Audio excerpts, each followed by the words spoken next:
On this week's Waypoint, patch 2.05 is live, All Saints Wake starts today, Wolves Den gets a new video, and world transfers are live.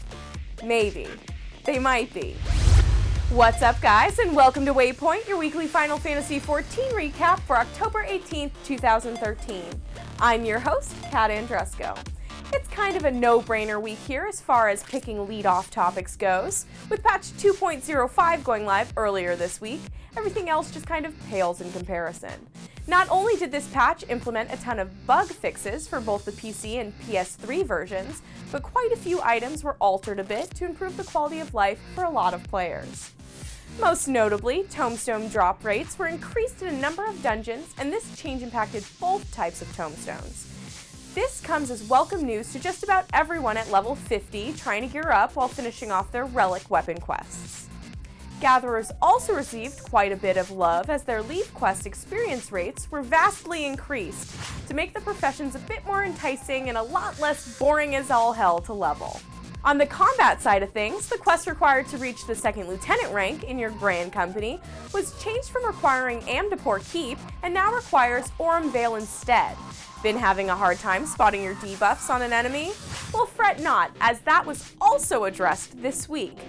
Next time you log in, you'll notice that your debuffs now always show on your screen as the first debuffs on a monster. That's just scratching the surface though. For more on changes to dungeon mechanics, walnut bread sales, and much more, check out our full recap on xivnation.com. So, the Moonfire Fair is over just in time to welcome in the holiday event, All Saints Wake. In case you missed it, this event actually starts today and celebrates a more Halloween-type feel throughout Eorzea. In addition to decorations, pumpkins, and ghosts, the event apparently has some surprises in store.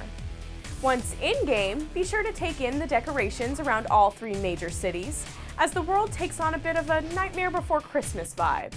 When you're ready to earn your goodies, head on over to the Shifty Thespians to pick up the beginning quest for the event and attempt to score yourself some ghost clothing. Don't wait around forever though, as this is a short event and will be ending on November 1st. PvP fans eagerly awaiting the implementation of the Wolves Den in patch 2.1 got a bit of an unexpected bonus this week when Square Enix dropped a new trailer for the feature at the New York Comic-Con. The video shows us the usual fly-through that we've seen in previous videos, but just before you think, I've seen this already, you get to see some action, finally. While there's still quite a few details missing on how exactly this 4v4 PvP will work, it does appear that teams follow the Duty Finder's 1 tank, 1 healer, 2 DPS formula. This could totally just be a coincidence in the team that recorded the video. In the meantime, let me know how you feel about PvP in a Realm Reborn in the comments below. A very big part of patch 2.05 was the implementation of the World Transfer Service. As we talked about on previous shows, there will be a period of time for free transfers, and while this was initially set to be 5 days, it has since been extended to 7. Here's the deal though. I'd love to tell you that the service is up and running with no issues, but as of this recording, that just is not the case. The World Transfer Service has been up and down due to errors related to fetching character data. The issues have been so prevalent, given the large amount of players trying to get transfers, that Square Enix has already announced that they will probably be revising the amount of time given for free transfers. If you're looking to transfer, keep it locked on xivnation.com for the latest, to see if this status has changed, and to check out all the transfer rules and limitations. This week also saw the addition of a few special goodies that were promised to players a few weeks ago. If you remember, the Titan Challenge at the Tokyo Game Show came with added prizes for players each time Titan was killed. Players did so well that all servers received both Cactar earrings and the bomb earrings. In honor of the prizes, I figured I'd take some time out today to show you how to get them.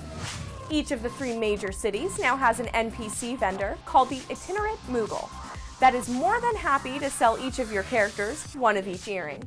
That's right, I said sell. Each earring is going to set you back 1 gil. Yeah, I know it's not much, but surprisingly some people are really upset by this not being totally free. Anyway, in case you can't find these cute little guys, The vendor for Limsa Luminza is at the coordinates 813 in the upper decks of the city. If you want to pick them up in Gridania, head on over to Apgloo Falls in Old Gridania at coordinates 10-6. And finally, for those of you in Olda, head to the hub of the city at 1111 in the Steps of Thal to get your new jewelry. I wanted to thank Audible for sponsoring this episode of Waypoint. To receive a free, yes, I said free, 30-day trial and a free audiobook, all you have to do is head on over to audible.com/gamebreaker. Audible.com is a leading provider of audiobooks with more than 100,000 downloadable titles across all types of literature, including fiction, nonfiction, and periodicals. Audiobooks are great to listen to while you're gaming, or while you're gaming. For our audience members, Audible is offering a free audiobook to give you a chance to try out their service. Okay, last up here on Waypoint, we again want to take some time to showcase your greatest work. Drawings, videos, or tattoos. If it's Final Fantasy XIV related, I still want to see it. Throw it up on the XIV forums in our art spots and I'll find it. This week's submission comes from XIV Nation member Niwara. Not only is a hand sketch of a Mikote just damn cute, but it's made even cuter because the drawing was made at the request of Niwara's kids. That does it for this week's episode of Waypoint. Be sure to check back every week for updated Final Fantasy XIV news, and don't forget, Live Letter 9 is on Saturday. I'm Kat Andresco, and you can follow me on Twitter at Kat Andresco. Thanks so much for watching, and I'll see you guys at the next Waypoint. Game Breaker TV.